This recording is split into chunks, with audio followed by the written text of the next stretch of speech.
Bonjour à tous et à toutes. En ce temps de déconfinement où certaines d'entre nous ont pu reprendre un peu d'air, peut-être aller se promener plus qu'il n'était possible, peut-être sortir carrément de leur appartement, j'ai envie de vous inviter à une louange quasiment exclusive avec le psaume que je vous propose aujourd'hui, toujours en nous appuyant donc sur les commentaires des pasteurs Maillot et Le Lièvre et du Père Vesco. C'est le psaume 104 que je vous invite à lire au préalable, 103 dans la numérotation, qui est en effet dans les Bibles catholiques. Alors, vous aurez noté que ce psaume a même début et même fin, cette auto-exhortation émerveillée, bénis le Seigneur, ô mon âme. Et c'est encore une belle construction qui nous est proposée dans ce magnifique poème. Un hymne qui s'ouvre donc sur une invitation, celle que je vous ai donnée, se poursuit avec 6 participes successifs qui tous célèbrent la majesté céleste de Dieu, c'est les versets 1 à 4. Vient ensuite un hymne au Dieu créateur jusqu'au verset 9, puis au Dieu de la providence jusqu'au verset 18, au Dieu qui régule jusqu'au verset 23. Les versets 24 à 30 déploient une déclaration admirative, tandis que notre poème s'achève sur des souhaits, les versets 31 et 32, un vœu, versets 33-34, quand même une petite imprécation en passant, on ne peut pas s'en passer quand même, hein, et se conclut par cette belle invitation dont je vous ai fait déjà état. Les pasteurs Maillot et Le Lièvre attirent notre attention sur le fait que ce poème est en rapport très étroit avec le texte de Genèse 1. Au premier jour, dans le texte de Genèse 1, nous avons la création de la lumière. C'est ce qui correspond ici au verset 1c, la troisième partie du verset 1, et le verset 2. Le deuxième jour, la création du ciel, donc avec les versets 2b à 4. Le troisième jour, séparation de la terre et des eaux, les versets 5 à 9. L'aménagement de la terre, versets 10 à 18. Au quatrième jour, la création des luminaires, c'est les versets 19 à 23 ici. Le cinquième jour, la création des poissons, enfin des animaux marins, versets 25 à 26. Sixième jour, création des animaux terrestres et de l'humain. Et ça correspond aux versets 21, 22 et 27 à 30 et verset 23. Il note encore, nos pasteurs, que le verset 24 rappelle le refrain « Dieu vit que cela était bon ».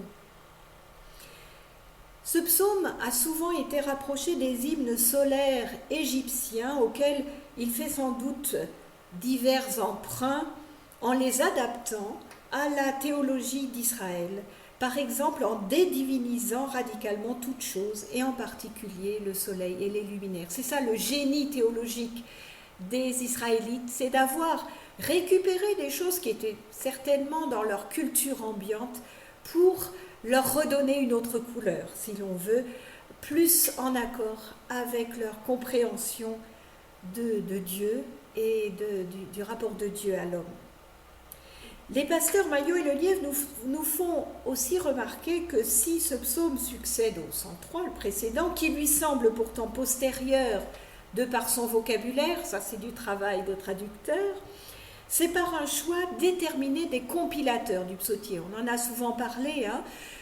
Ces gens qui ont réutilisé, donc repris à droite et à gauche des psaumes qui étaient dans la tradition pour les rassembler dans un seul recueil, dont nous avons déjà signalé qu'il était composé de plusieurs sous-recueils, on va dire, et donc ils les ont organisés donc avec une vision théologique tout à fait propre, comme c'est le cas d'ailleurs pour les évangélistes, hein, qui ont eux aussi construit leur histoire du ministère de Jésus avec une pensée tout à fait théologique derrière. C'est le cas donc pour notre psautier.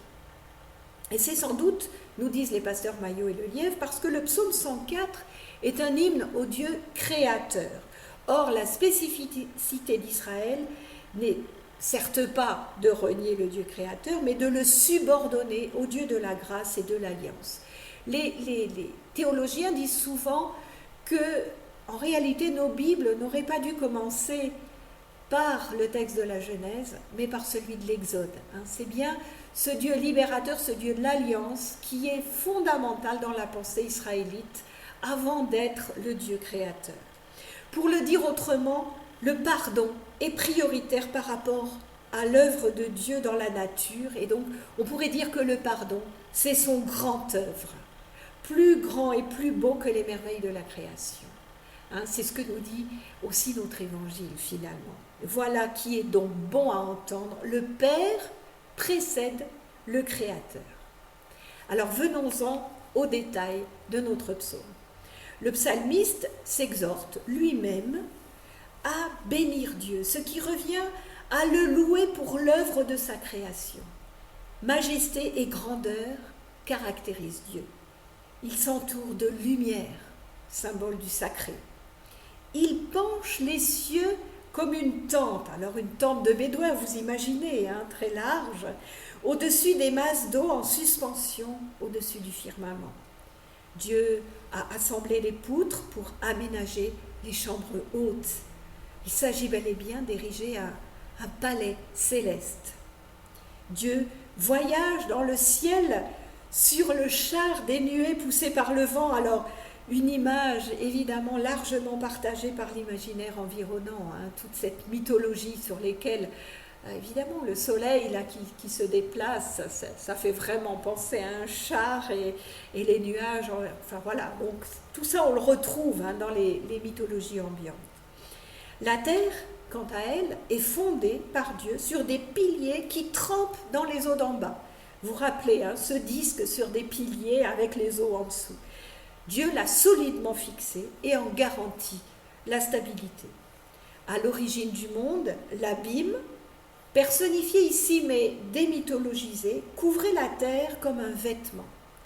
À la menace de Dieu, les eaux se sont enfuies et se sont finalement rangées dans l'espace qui était prévu pour elles, et ça a donné les sources et les rivières. Rangées par en dessous, elles émergent gentiment à la surface du sol. Elles sont désormais donc inoffensives et utiles. Elles ne dominent plus la terre et les créatures, mais sont mises au contraire à leur service. Et au-dessus d'elles, les volatiles des cieux chantent dans les feuillages.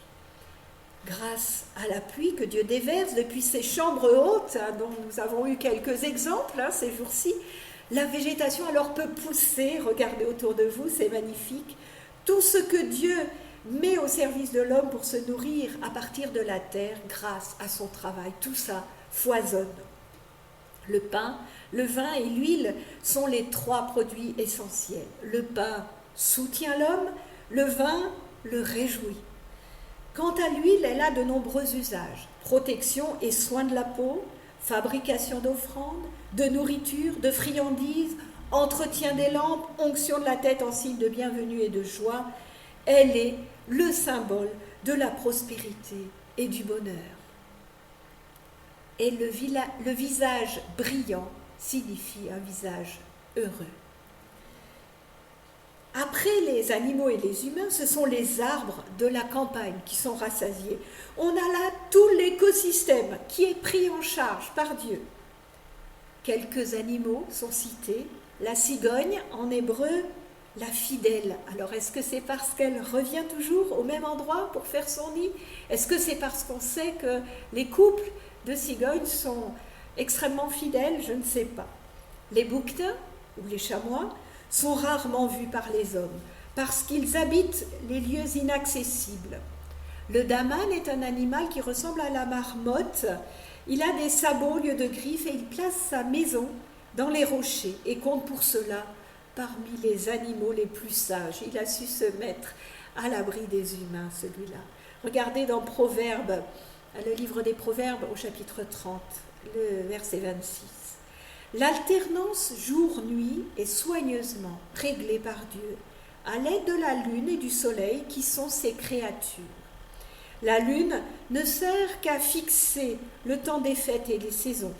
Le soleil suit le circuit qui lui a été fixé. Vous voyez qu'il est tout à fait une créature, un outil, j'ai même envie de dire.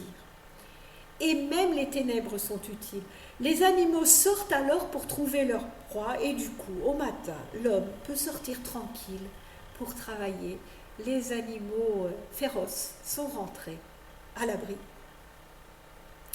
Quant à la mer, en qui les Hébreux voyaient le réceptacle de toutes les forces hostiles, on l'a souvent remarqué dans nos psaumes, le psalmiste en célèbre la grandeur. Il mentionne les animaux innombrables qu'il habite, que la mer abrite, mais que les animaux habitent. Les bateaux qui la parcourent et même le Léviathan, qui est créé, nous dit-on, pour que Dieu joue avec lui. Alors c'est beau cette image d'un Dieu qui a envie de jouer lui aussi. Tout ce qui vit dans la mer attend de Dieu sa nourriture et Dieu la donne en temps voulu. C'est son souffle qui maintient la vie et quand il le retire, ils expirent. Dieu crée ainsi toujours à nouveau. En conclusion, le psalmiste souhaite que la gloire de Dieu, la manifestation donc de sa présence bénéfique et vivifiante, dure toujours. Et nous le souhaitons aussi, n'est-ce pas? Yahvé, quant à lui, ne peut que se réjouir de ses œuvres, à juste titre. Yahvé regarde la terre, elle tremble. Il regarde les montagnes, elles fument. Ça, c'est l'expression d'une théophanie, donc d'apparition de Dieu, de manifestation divine.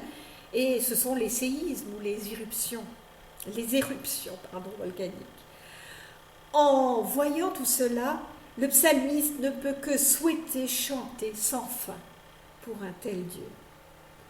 La demande finale de faire disparaître les impies, je vous disais, là, une petite quand même... une petite pierre dans le jardin de ceux qu'on n'aime pas, a pour but d'éliminer de la création tout ce qui peut la ternir. Le psalmiste veut cette création parfaite. Mais comme le mal existe, eh bien, il convient de l'éliminer pour atteindre cette perfection.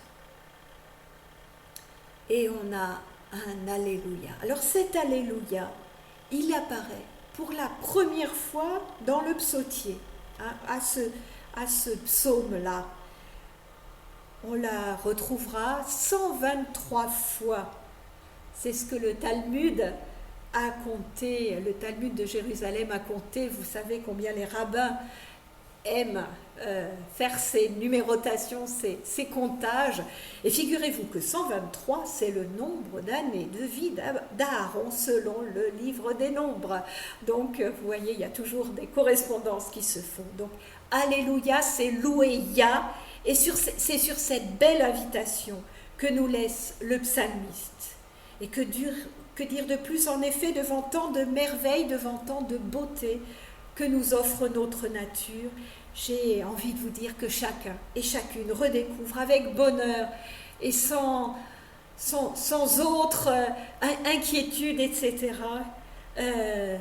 toute cette merveille, d'autant plus que chacun, donc je le disais en démarrant, quelques-uns d'entre nous, et peut-être un certain nombre, ont été privés de cette beauté. Alors profitez-en et louez Dieu. Alléluia. Je vous souhaite une belle journée et je vous dis à demain. Alors demain, ce sera le culte de l'Ascension que nous avons préparé avec certains de mes collègues de PACA, donc de notre consistoire Côte d'Azur Corse. Alors à demain pour le culte et vendredi pour un nouveau psaume. Belle journée à vous.